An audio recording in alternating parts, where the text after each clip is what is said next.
अनुसूचित जाति के बच्चों के लिए पोस्ट मैट्रिक स्कॉलरशिप को 1100 करोड़ से बढ़ाकर 59,000 करोड़ किए जाने पर अनुसूचित जाति मोर्चा के राष्ट्रीय अध्यक्ष लाल सिंह आर्य ने प्रधानमंत्री नरेंद्र मोदी का धन्यवाद किया।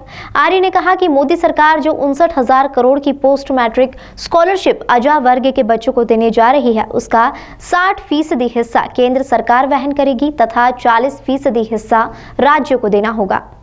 आर्य ने कहा कि मोदी सरकार जो 59,000 करोड़ की पोस्ट मैट्रिक स्कॉलरशिप अजा वर्ग के बच्चों को देने जा रही है, उसका 60% हिस्सा केंद्र सरकार वहन करेगी तथा 40% हिस्सा राज्यों को देना होगा। राज्य सरकार पहले बच्चों का रजिस्ट्रेशन करेगी और अपने हिस्से की रकम बच्चों के खाते में डालेगी, जिसके बाद केंद्र सरकार अपने हिस्से की राशि बच्चों के खाते में जमा कराएगी। उन्होंने कहा कि 59,000 करोड़ की इस स्कॉलरशिप में अगले 5 सालों तक केंद्र सरकार हर साल अपने हिस्से में 5% की वृद्धि करेगी। दोनों ही पार्ट अलग हैं, लेकिन एक मिनट मैं मिनिस्टर था। अनुसूचित जाति के क्षेत्र में बच्चों का क्षेत्र हो, चाहे स्कूल के क्षेत्र हो, चाहे बिल्डिंग के मामले हो, हमने उसको एससी की पॉपुलेशन के प्रतिशत के आधार पर जोड़ दिया था कि जितनी उनकी पॉपुलेशन है उतना ही बजट प्रदेश की सरकार ने शिवराज जी के नेतृत्व में दिया है। समय समय पर हमने मॉनिटरिंग की है।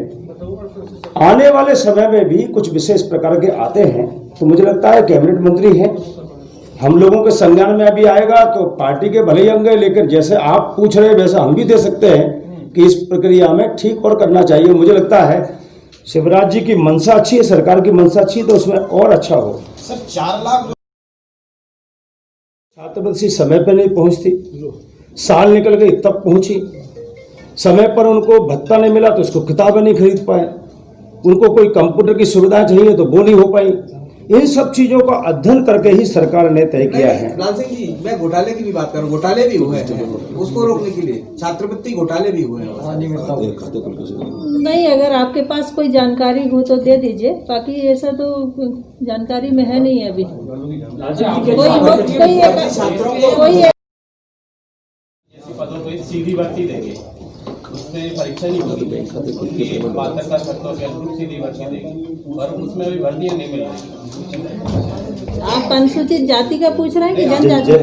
आपसे पूछे जनजाति का कौन सी भर्ती के बारे में आप चर्चा कर रहे हैं? सीधी भर्ती की योजना है, जैसे वनकर्मी है और उसे खाते में पैसा डालेंगे, समय पर डालेंगे तो क्यों नहीं पहुंचेगा।